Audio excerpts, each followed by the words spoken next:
Welcome back to another episode of Candid Culture, where we are still speaking so candidly about our culture. So listen, I know it's the last episode of season 2, and you're probably going to cry after the episode goes off. But not to worry, you got other episodes to look at. But listen, I have my favorite people back. Meek and Ryan. Hi. Yup, it's only right. Thanks for having You said what? It's only right. No. It was only right if Ryan was on the show. Wow. We had to bring you. That's what it was. Because it wouldn't be a show without me. Well, listen, today, you guys, we're going to be having a conversation about child rearing and the decision to adopt, surrogacy, artificial insemination, things of that nature, deciding to have a child, essentially, in the LGBT community. The reason why I wanted to talk to you guys is because you guys are still fresh in love a little bit, and if anyone has seen y'all channel, everyone knows that in almost any Q&A that y'all do, everybody asks that question. Mm-hmm. When are y'all getting married? They do. And how many kids you want to have? And everybody know Ryan always say, when we're stable. Yeah, I do. That's my main quote. When we're stable. So I really wanted to dig into that a little bit deeper and allow you all to have that conversation with us. Okay? So, but before we get real serious, okay, we're going to play this game called Who's Most Likely To. And it's really related to child rearing, okay? Okay. So, who's most likely to be the disciplinarian in the household? Me. I would say me, but I feel like it would be more of a 50-50. I feel like it depends on which situation. Honestly. So, you have a son, and you find out they were having sex. Who most likely would be disciplinarian? I would. Well, depending on which age and under the circumstances. Since you want to be so specific, middle school, because that seems like that seems to be the target age. Okay, yeah, I would say that's a little bit too young. I know around that age, children are kids are trying to find their sexual identity and everything like that. So I would make sure I have a conversation beforehand, just on safety and the talk or whatever. But I definitely wouldn't in middle school with my kid being sexually active at all. Who's most likely to be the child's friend or the cool parent? I would say that too, though. The way I view it, I want my child to see me as someone who's safe for them to come to. When you have a block between parent and child, it's okay, I can't come to my father for this because he's going to get mad at me or because he's too uptight or whatever. I want my kid to be relaxed enough with me to come to me as a friend but still have that respect at the same time. That makes sense. Yeah, because I grew up that way where I couldn't go to my brothers and sisters, my older brothers and sisters, or my parents and talk to them about anything really. I just had to hold everything in. And even to this day, I still have that problem a little bit. Still hold everything into myself and just deal with it myself. But my younger siblings, I always treat them as if I'm sort of kind of their age. I want them to be able to relate to me and open up with their problems to me. But at the same time, I wouldn't encourage them to act like that. But who's most likely to go to the club with their child? Neither, I would hope. It would be him, if anything. It would not be me. Yeah, something most likely. Who's most likely to share a first drink with their child? me. I would do that. Under just a tame environment in the house. Just a You little open up a sip of bottle of wine, wine. You're 21 now. I wasn't talking about 21. Last question. Who's most likely to have the conversation of having two dads versus a traditional mom and dad? I feel like, I feel like I would try to start that I feel like we would both try to do it. Yeah, but I'd probably let him do most of the talking. Okay. So I wanted to end with that question because that's a question that some people feel like should not be had, and it's just, they're never going to see different, so it's just, there shouldn't be a conversation. But we have to know that, again, with how society is working and how schools are now set up, it's now common to see dad and mom. But again, there still probably could be a conversation. So do you all agree that there should be a conversation, or is it kind of if they ask, we'll kind of bring it up? Or are you guys upfront about it? I definitely, from the beginning, think there should be a conversation when they're at the age when they can understand that they're in a different situation and they do have two dads and they're not like everybody else. So I feel like to properly prepare them to go out into the world and maybe even hear some things they may not want to hear. Just that they know they're loved and that there's nothing wrong with it, but it is different from, the norm. So I feel like you should have that conversation. I agree. I didn't ask you that to agree. But I'm letting you know. So, my question is, so have you all had the conversation? I think we've talked about this, but have you all had the conversation in regards to how do you want children? Yes, right? Yes. We do. How do you all plan to have children? I would definitely want to be my child's like biological parent. Either if we have one each, just like biologically from us. I wouldn't be against adoption at all, but that would definitely be my first route or my first preference. Now, tell me, now again, this is candid coaching. Okay. So, we get very candid here. So, have you all decided, so since both of you all want your DNA a part of the situation, we know that 32 chromosomes come from the male, 32 chromosomes come from the woman, female. So, have you all decided legal ramifications in regards to that process? If it was artificial insemination, things of that nature, have you all kind of thought into the fact of, you know, I'm probably going to give this person a contract. I want them to come back and try to take my baby, Right. stuff like that. I have thought about that a little bit as far as, you mean legally as far as between us and then our surrogate. Yes. I have thought about that a lot, especially, I don't know if you saw that movie with Michael Ealy. And yeah, that kind of made me start thinking a little bit. Yeah, most definitely. So I don't want to say that I would completely just like push them out of my child's life because, you know, I feel like your child should know who their other half is. Because, you know, you're made of two people. We're not, you know, you're whole. So I feel like just when they get to the point where they're searching for their own identity, they need to know that other half or where it comes Pause. from. I just said a stupid remark. It's 23 chromosomes, not 32. Okay. It was really in my head the entire time. And I was like, Antonio, it's definitely 23 chromosomes for both parents. But go ahead. But I agree. I feel like every child is gonna eventually want to search for that and try to find out, you know, where they're coming from. So I feel like every child really has a right to know. But it just depends on when and how you tell them. Yeah, the legal portion of it, honestly, I'm not too familiar with the whole process. But I'm really big don't on need- stuff like that. Contracts, like, I could write up a contract now. Yeah, it wouldn't be the one that you would write. So it was one thing that if anyone is a subscriber of you all's channel, as I am, if anyone watches your coming out story, your coming out, both of you all, it was kind of rocky for both of you all.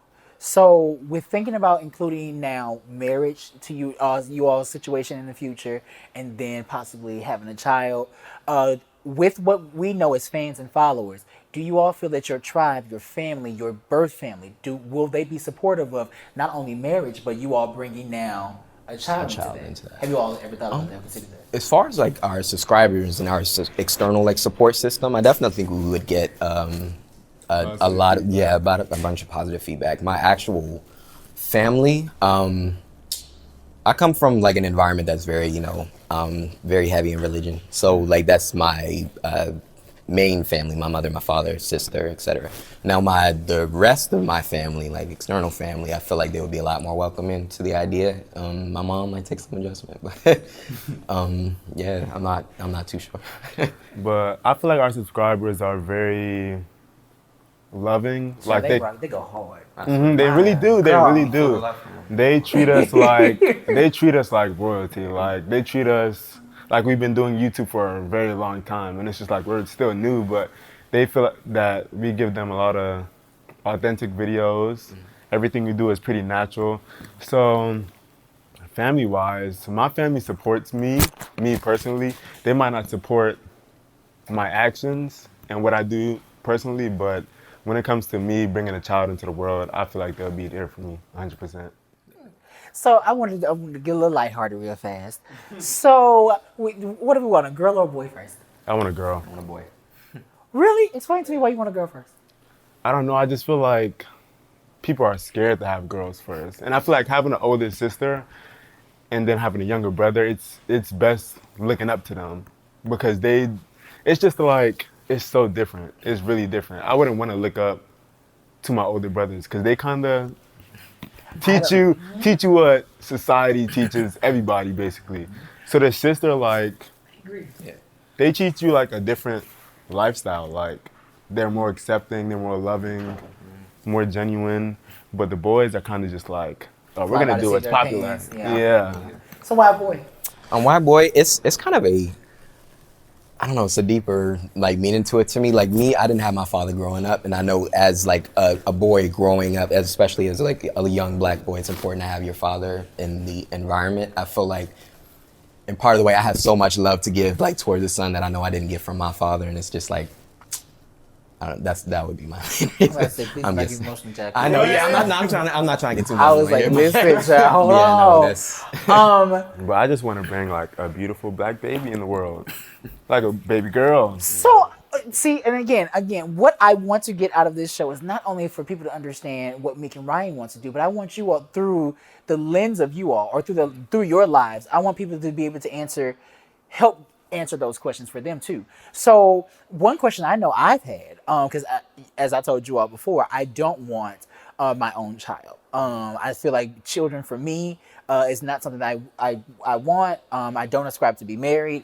I just think that my place in the world is to literally mentor people, and that's literally what I'm called to do. And so I don't think that I want to marry. But anyways, it's not about me. When thinking about a surrogate, does race play a factor into your decision on who will be your surrogate? not at all. It's not like I have a race preference exactly. If my baby's black, okay, it's black. If she's mixed, then they're mixed. But I don't have a preference, I wouldn't say. I don't think I have like a specific preference, but I feel like I would look at the person and try to like assume what my child would look like, if you get what I'm trying to say. Granted, of course you would everybody look for like for definitely But attractive like, attributes. yeah, Of the person. but I don't think that would come from like their race or anything. But I think it's a valid question to ask in regards to It is. If your surrogate was white, or if your surrogate happens to be Hispanic or of a Latin descent, because I think that in our community, as not speaking of gay, but as African Americans, there's this attribute that we all feel like, oh, everything has to be black all through and through. If you decide to you must marry a black woman, or if you happen to be gay, your man must be black. Your baby needs to be a black baby. So that, I think that's a valid question. So that's the reason why I wanted to know, in your decision making about surrogacy, do you all think about who's going to carry this? Should they be black in order for our child not to go through another identity crisis of, not only do I have two dads, but damn it, I also got a white mama. So, Right. I mean, I definitely want a little bit of ethnic flavor in there a little bit. Yeah. Maybe not I would definitely entirely say that. Caucasian, but yeah, at the end of the day. I would want her to be similar to us. I wouldn't want her to be, well, I'm not going to say what I wouldn't want her to be, but I wouldn't want something that's like far away. I want her to feel like she's at home and she belongs with us. Yeah. When she looks in the mirror, she sees us. I guess it's close as possible as you can be able to get to that. So another fun, lighthearted question: private or public school? Private. Private. Why private? Let's see. The private school system, I feel like it gives me a little bit more of a control over my kids' environment, like what they're gonna be surrounded by, if that makes sense. Like, I went to public school, and my sister started in private school and then went to public school as well. Just my whole experience in private versus public school was, definitely private. I feel like private school and public schools are not far away from each other. Like, private schools they just have a different name to them. They're just like, you just pay more money.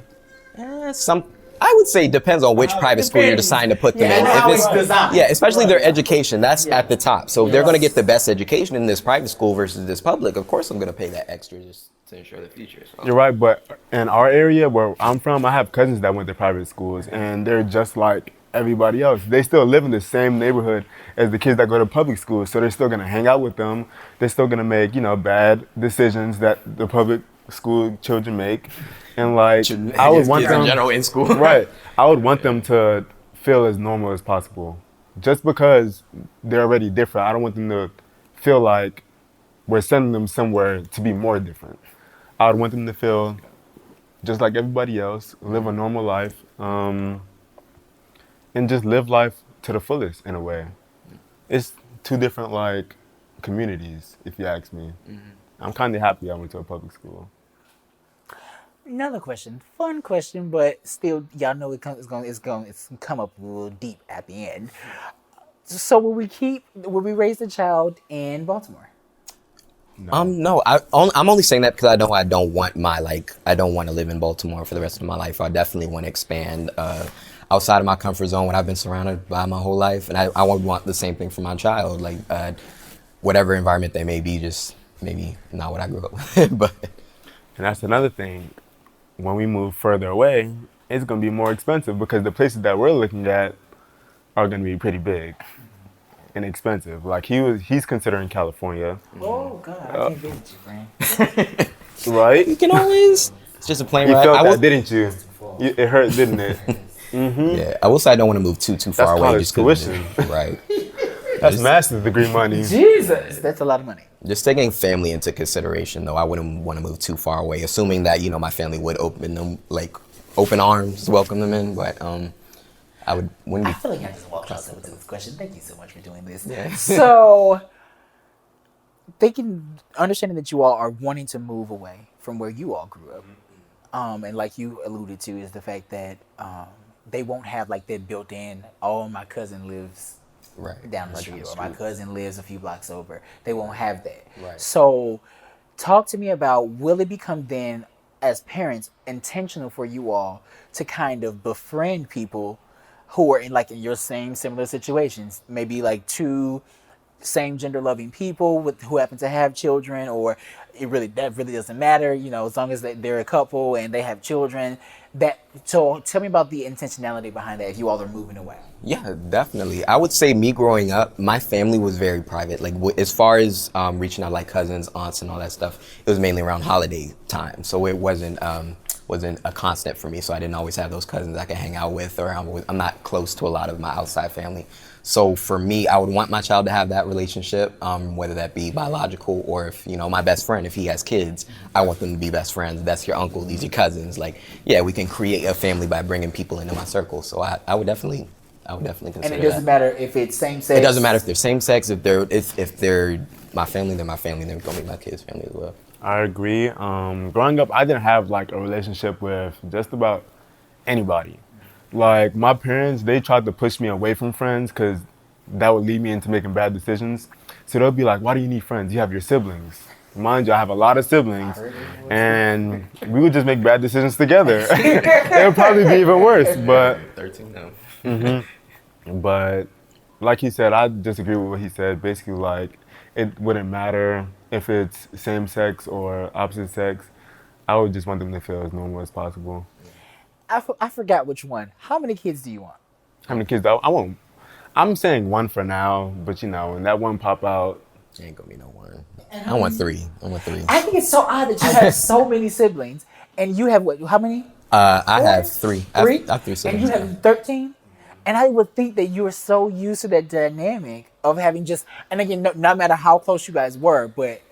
So it clashes. It's not always a good thing, and it's not always a bad thing. It's not always a bad thing because you feel like one big happy family, but growing up, when you're put against each other, you have to compete against each other, and it's just like some people get better treatment than others. It's always the number one thing, trying to impress your parent. I don't want them to try to compete with anybody else to like be their favorite child, anything like that. I want them to just be themselves and live, I don't want to keep saying a normal life, but I want them to feel like they just don't have to compete with each other. That makes sense. More than you know.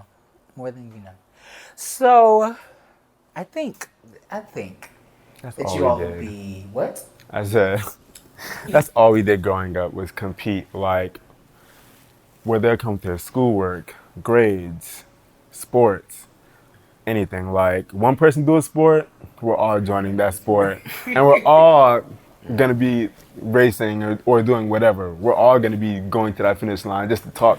When we get back to the house, oh yeah, I'm better than you. I have all these medals. So is having favorites as a parent, is that negative? I would say so. Is this if you said so? I would say so. Only because growing up, we did have that like kind of an issue with that growing up in my household. Even though it may not have been true, like I grew up in the house with the psychology of, okay, this like this specific sibling gets treated better. And it was like in my head by my step parent at the time, so it kind of shifted my thinking a little bit. But I don't think you should have favorites as a parent. Is it kind of hard not to? It is.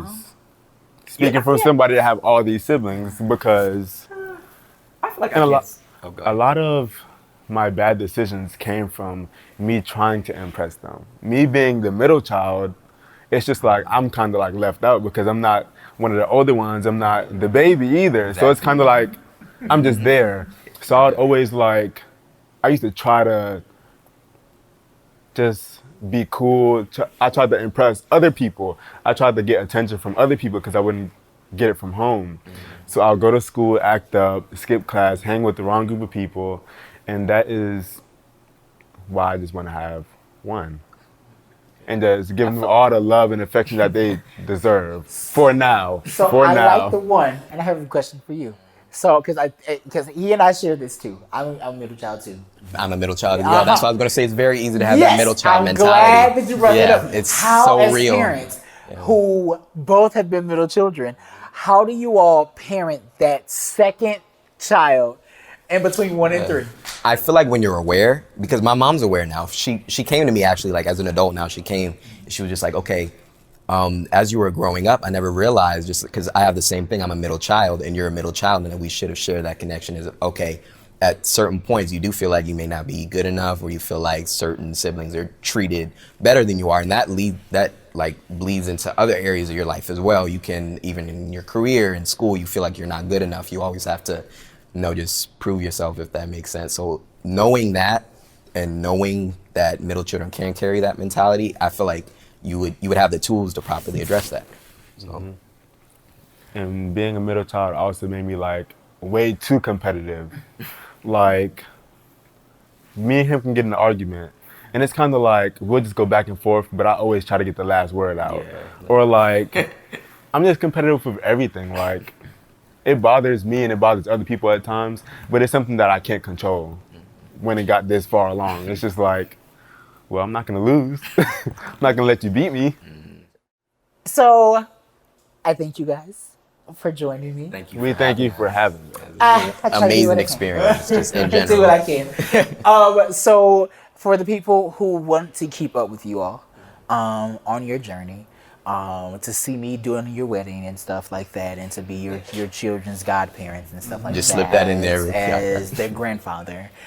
I'll be a young grandfather. Jesus. No, you need to be an uncle.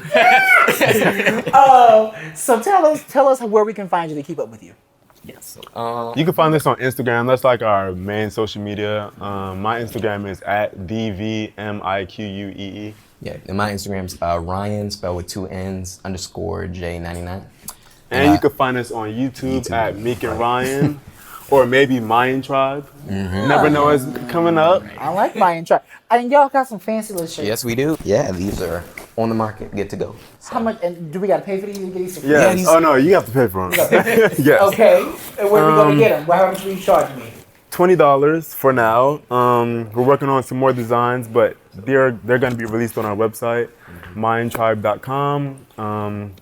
Look forward to that June 1st. Yes. Anything else we got to look forward to? Lots of a lot of journeys with surprises. this. Traveling and some different type videos we hope y'all ain't seen before. Collabs. Oh yeah, we're working on something like that. Give us the hints. It's a couple. That's all you got. Couple in Baltimore. We'll say that.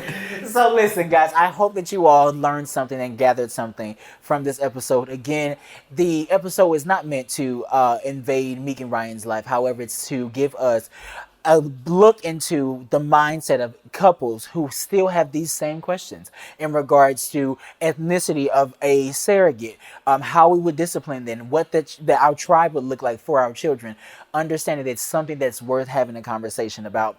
So if you are thinking about this while with your partner or with your significant other, have the conversation. Conversation is key. As I always say, love you, mean it, bye. Hey, my Candid family, thank you so much for watching this episode. Listen, I need for you to like, comment, subscribe, and share. But most importantly, let me know that you love us by going to visit me at The Candid Culture on Instagram. Let me know that you love me, that you love Candid Culture, and leave some topics that you want me to talk about. Love you, mean it, bye.